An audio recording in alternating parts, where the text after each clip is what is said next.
And welcome to Morning Movie News. Yes, it's good to be back and we have so much to talk about. Of course, I'm referring to Comic-Con, and this entire week is going to be dedicated to catching up with all the big headlines that came out of the convention. So stay tuned to the main Beyond the Trailer channel, where all the big stories, official trailers, leaked trailers were a big story this year, which we'll discuss momentarily here on Morning Movie News, but all those big stories will be getting their own episodes. And by the end of the week, I will have covered all of the big Comic-Con news, and I have a special video planned for Friday with a big question that I think has come out of Comic-Con. But anyway, today on Morning Movie News, as you can see, we have 3 stories. The viewer question will return tomorrow, so if you have a question you'd like me to answer, please be sure to leave it down below in the comments. But we're going to talk Comic-Con, the box office, because Movie Math returns next Monday, and then the Ghostbusters official photo that came out. Paul Feig tweeted it, I guess because so many people were taking unofficial photos of this particular scene being shot, that he was like, I'm going to try and get out ahead of it. But unfortunately, he didn't get out ahead of all the competing movie news that's out there right now. And I think you can see, while there was we'll discuss it when we talk about that photo. But suffice to say, the reason I wanted to bring it up here was because it's not getting its own episode for a reason.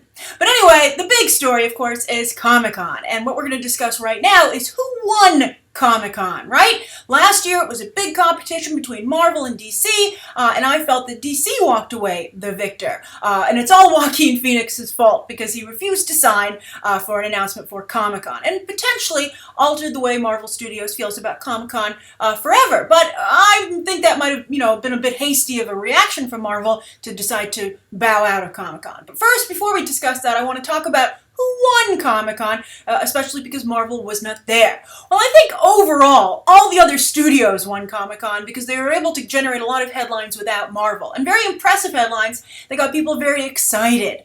Although they kind of put their foot in their mouth with the leaked trailer, problem that developed and got a lot of coverage in the industry trades on Sunday. But anyway, I think that overall, and also Comic-Con won because it didn't need Marvel to be there to make a big splash. So I think that that's a very nice answer overall, and that's that the rest of the studios are really, getting their comic book legs, so to speak, when it comes to making fanfare. So anyway, who won though? You have to have a winner, right? And I think, interestingly, the winner is Warner Brothers, without a doubt. I think the Batman v Superman trailer is amazing. I'm going to discuss it later today in a review and then a shot-by-shot analysis either later today or early tomorrow morning. But because they officially released it, everyone was talking about it.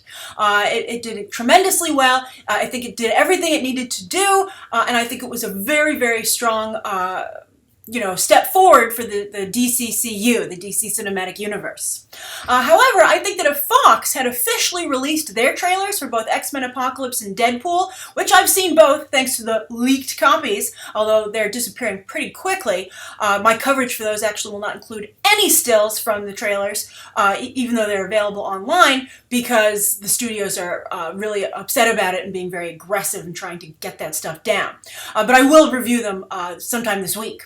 However, I think that the Fox trailers were very good. Not as good as Batman v Superman, but that's a personal opinion. I think that they were strong enough to go toe-to-toe with Warner Brothers, and I think for many fans, and I think from an analytical perspective, you could have had a draw here if Fox had officially released their trailers.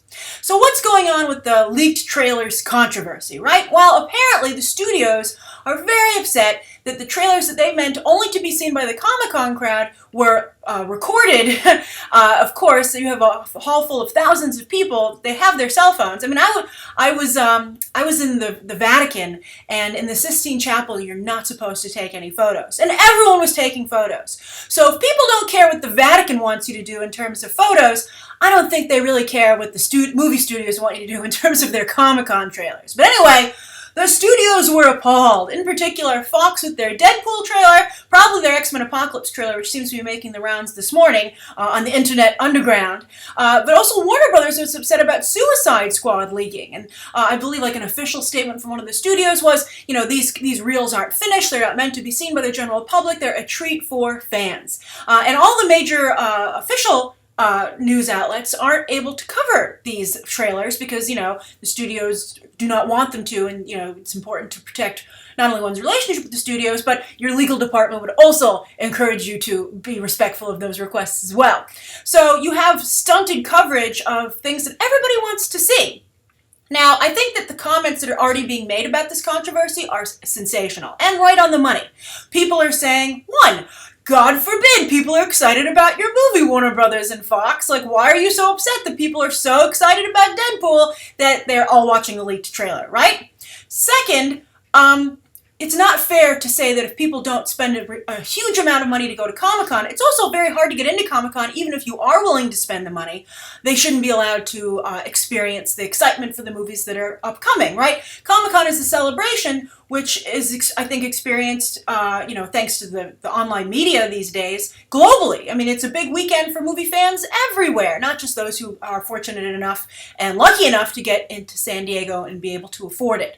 So I don't think it's a good idea. I don't think it's a good PR move to say, hey, if you don't pay a ton of money to go to Comic-Con, no trailer for you. I think that the added benefit for paying to go to Comic-Con is the shared experience of being there. It's very cool. Being in Hall H when these trailers show and the deafening roar from the fans.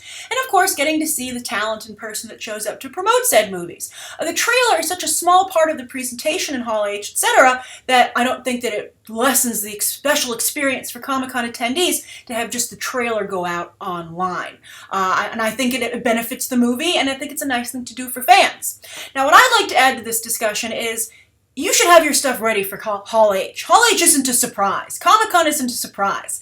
It's planned, every year. It's an annual event. People know when it's coming. It's a very big deal. And I think that just like, it's important for movie shoots to be aware of the footage they need for that first trailer, as we've discussed. That's a big problem. That's what hurt John Carter, because Andrew Stanton wasn't experienced enough to know that he needed to have his money shots, his really impressive shots ready for that first trailer. And I think that movie studios should be telling their big productions that will be attending Comic-Con, hey, Comic-Con's coming up. You need stuff to show. I do feel, I'm going to review it independently, I do feel that the Deadpool trailer and the Suicide Squad trailer were a little weak.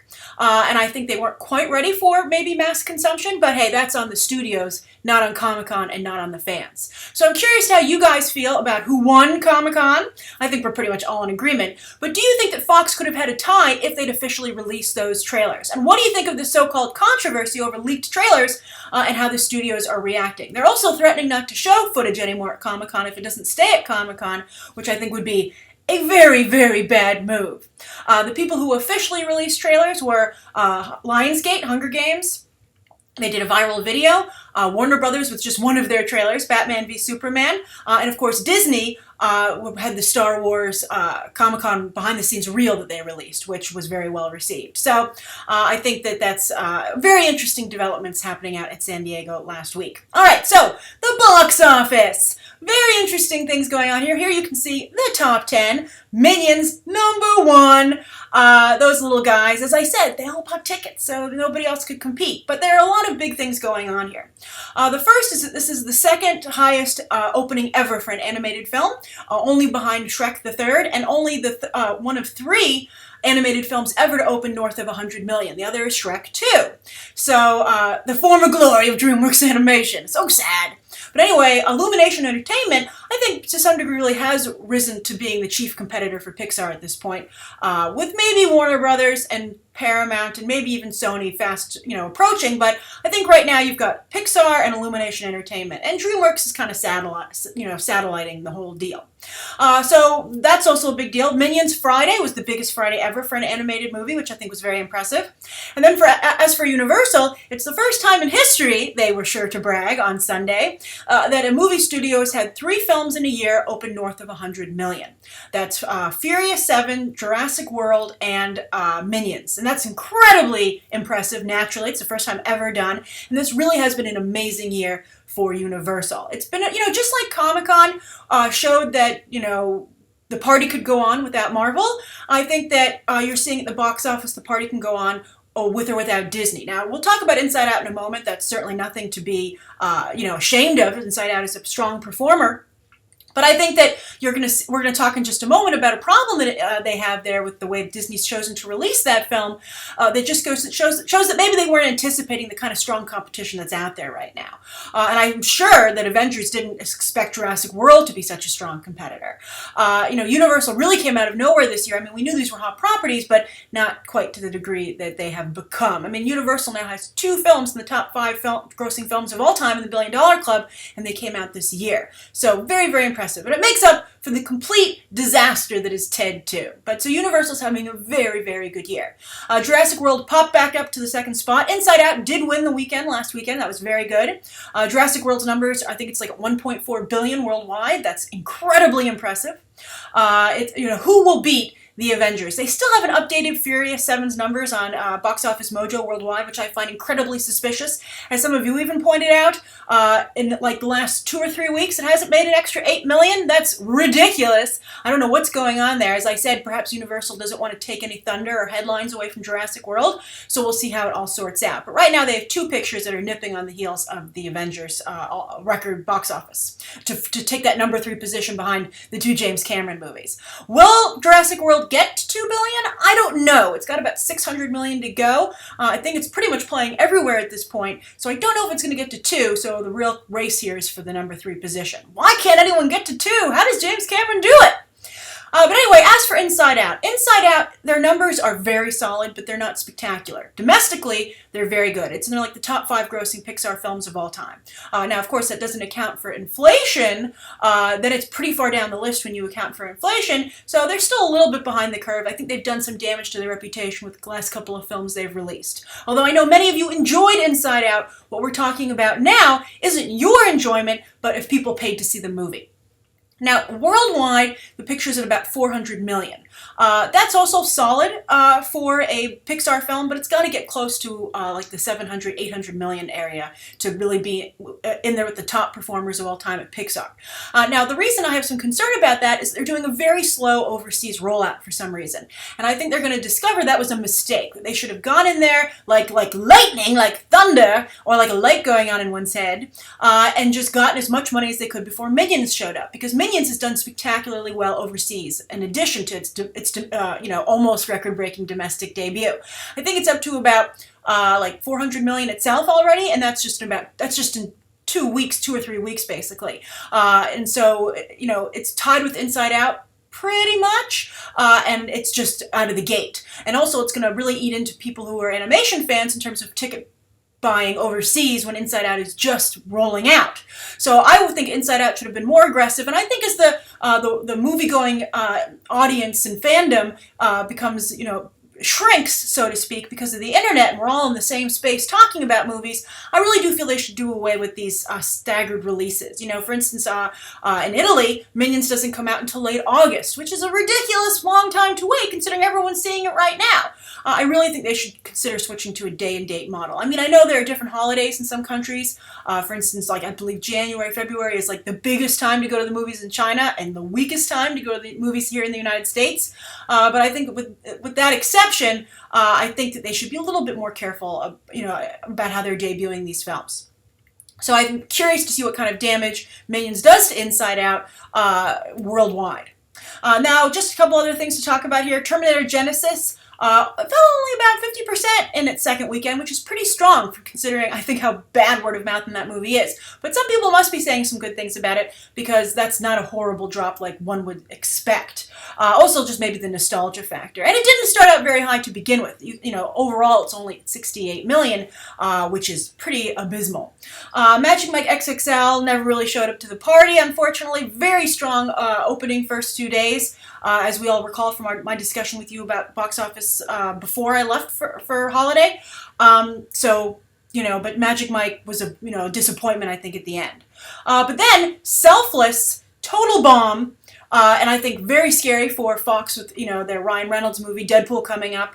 We'll talk about that more when I review that trailer. But then here's what a lot of people were very, very excited about, and that's that Baahubali, most expensive Indian film ever made, representing Southern Indian filmmaking, broke into the top 10. It opened at number 9, only playing in 236 theaters, no less, which is, so very impressive to open in the top 10. We've been seeing that with a number of Indian films lately. For instance, PK, a couple other movies have done very well and gotten into the top 10. Although I'm sad to say, Baahubali is not playing in New York City. I'm trying to go and see it so I can review it, but not only is Baahubali not playing in New York City, but I've discussed when Happy New Year came out, I actually contacted the studio, the Indian distributor, and I said, hey, I'd like to be able to get a copy to review, and they said, we're not interested in having any American press review our movie. And I was like, what? That should change if you want people in America to see your movie. Maybe it will change with this box office performance. So congratulations to India, and I like seeing more and more a little international flavor in our top 10, right? I think it's fantastic. Now, the final thing here, as I said, is this Ghostbusters photo. Now, when the first Ghostbusters photo was leaked, everybody was very, very excited and happy. But when this one showed up, I think people looked at it, but I think that the excitement for Ghostbusters is like consistently going down. Now, is this photo a deal breaker? Am I like, I'm out? No, it's not a deal breaker. I think it's just a little disappointing. I think the costume looks absolutely as bad as I thought it would. I think it continues not to look too much like a Ghostbusters uniform, although they do seem to have cheated out the Ghostbuster logo a little bit more than before, or perhaps those other photos just weren't good at conveying it, because I don't think they would adjust the logo so quickly on the sewn into the uniform. But also the other problem is that it's funny. I was showing this to a friend of mine, and she said that it looks like like they're janitors, right? And the Ghostbusters were like, it was like a tough job, but it was like a New York job, right? Like they were cool guys. There was something cool about it. But it looks like this really is like the cleanup crew. I think they've taken a lot of cool out of the Ghostbusters, which I think is a very odd choice, right? Like you want it to seem like a cool job that people would want. Like I know that Kristen Wiig really wants to be a strong comedian and tries to make really strong character choices, but I think she might be hurting this movie in that regard. I mean, she doesn't look like she's excited to be there. She doesn't look like she's doing anything funny. I just don't know what's going on. I don't know why they're all in such a bad mood. I mean, I think maybe they're trying to like do like a tough look or something, but it's not coming across. The only one I think looks, relatively good is Kate McKinnon, because I think even there, I think it's because of very strong character choices. The way she's holding her ray gun, the way she has the fingerless gloves on, the hair, the glasses, or I believe those are goggles, right, as we saw in the other photos. But I think her character choices are excellent. But those costumes are just really, really, really horrible. I think they look just very bad. It's like more sanitation department, right, than NYPD. And I think that's one of the things that worked so well with the original Ghostbusters. But I'm curious, what do you think of this photo? The vehicle looks cool too still, but I don't understand why they would have the same car if they're trying to modernize it, right? I mean, besides, having an all-female cast, I don't see a lot of, modernization or reason for a reboot. I still feel very strongly this should have been a continuation of the original story, and this should have been like somehow like the next generation of Ghostbusters, or a couple generations later. But I'm very curious to what you think of this photo.